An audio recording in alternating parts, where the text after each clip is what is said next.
The year is 1938. In a small town in the Soviet Union, a young history student named Lyudmila Pavlichenko is visiting a shooting range with friends. She's confident, maybe a little too confident. Her friends, mostly men, brag about their shooting skills. Lyudmila, tired of their boasting, picks up a rifle. She aims, fires, and hits target after target. The range instructor, impressed, tells her, "You were born a sniper." Little did he know how right he was. When Germany invaded the Soviet Union in 1941, Lyudmila didn't hesitate. She was among the first to volunteer for the army. The recruiter looked at her, a young, well-dressed woman, and suggested she'd become a nurse. Lyudmila refused.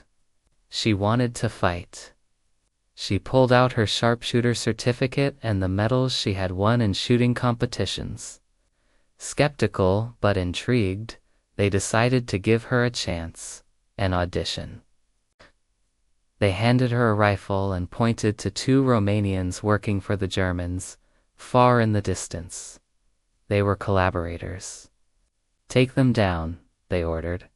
For most soldiers, it would have been an impossible shot. But for Lyudmila, it was just another day at the range. She took aim, steadied her breath, and fired 2 shots. Both targets fell.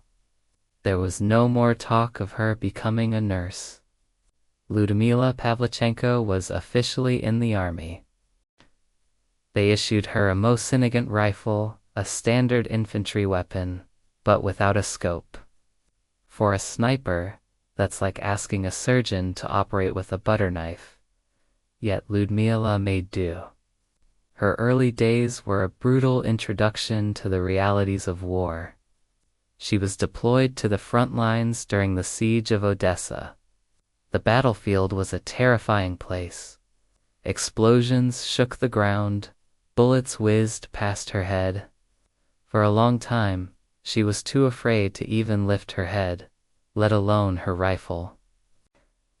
One day, the soldier next to her was killed by shrapnel. The shock and anger that washed over her was a turning point.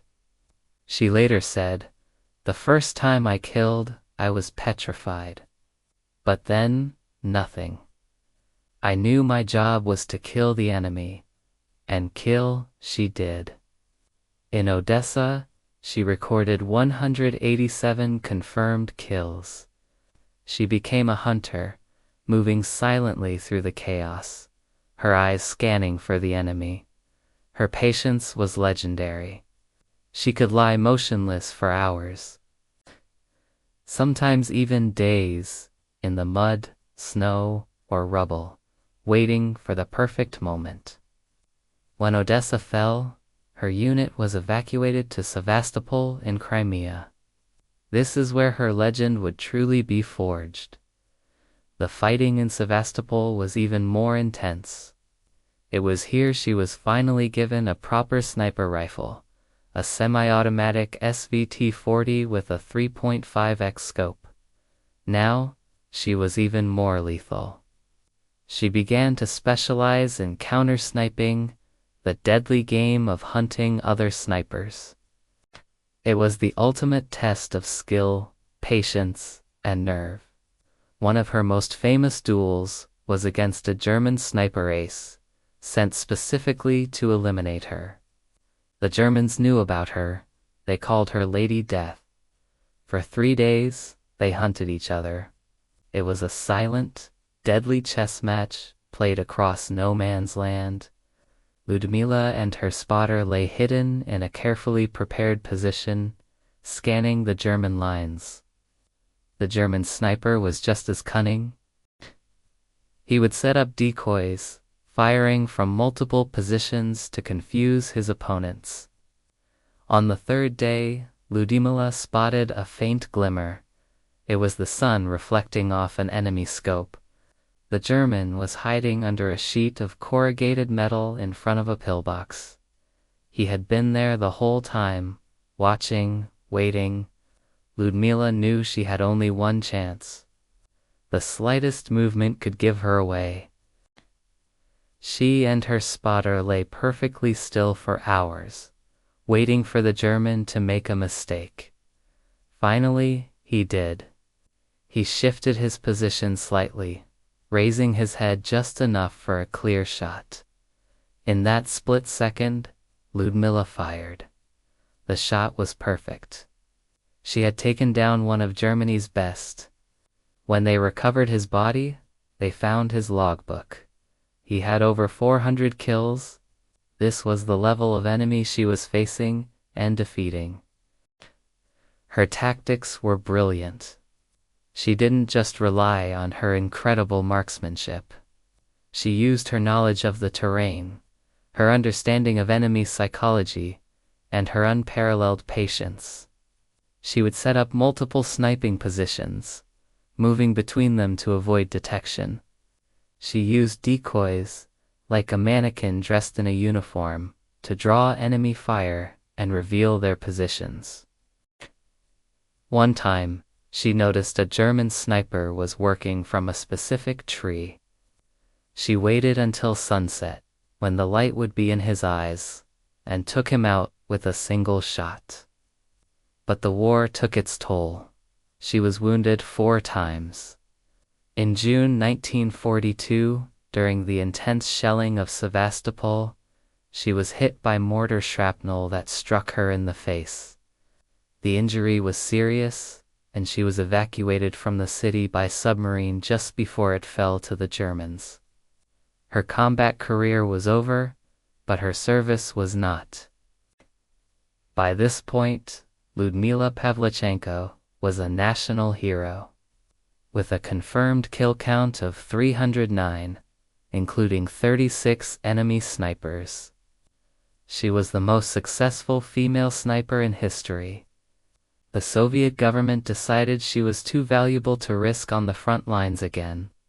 Instead, they sent her on a different kind of mission, a publicity tour to the United States, Canada, and Great Britain to rally support for a second front in Europe. In America, she was a curiosity. The press was fascinated by her. But they didn't know what to make of her. They asked her questions about her makeup, her hairstyle, and if she wore powder and lipstick at the front. They called her the girl sniper. Frustrated, Ludmila decided to speak her mind. In a fiery speech in Chicago, she stood before a massive crowd and said, "Gentlemen, I am 25 years old, and I have killed 309 fascist invaders by now. Don't you think, gentlemen, that you have been hiding behind my back for too long?" Her words were met with stunned silence, then thunderous applause. She wasn't just a girl with a gun. She was a soldier, a warrior who had seen more combat than most men in the room. She became the first Soviet citizen to be received by a U.S. president at the White House.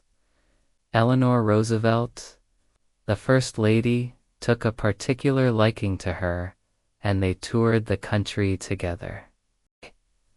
Eleanor was impressed by Ludmila's strength and conviction, seeing beyond the soldier to the woman underneath. Their friendship would last long after the war. After the tour, Ludmila returned to the Soviet Union. She didn't go back to the battlefield. Instead, she became an instructor, training a new generation of Soviet snipers. She passed on the deadly skills she had learned in the crucible of war, ensuring her legacy would live on. After the war ended, she finished her history degree at Kyiv University and worked as a historian. Ludmila Pavlichenko's story is one of extraordinary courage and skill. In a time when women were expected to be nurses or factory workers, she demanded to fight on the front lines and proved she was better than almost anyone, man or woman. She faced down the enemy with ice in her veins and a rifle in her hands. She was a hunter, a protector, and a hero. Her final count of 309 is the official number. But the true number is likely much higher, as a confirmed kill requires a third-party witness. Lyudmila Pavlichenko, Lady Death, remains an icon, a testament to the fact that heroes can come from anywhere and in any form. Thank you for watching. If you found this story as incredible as we did, make sure to like, subscribe, and hit that notification bell for more stories of remarkable individuals from history.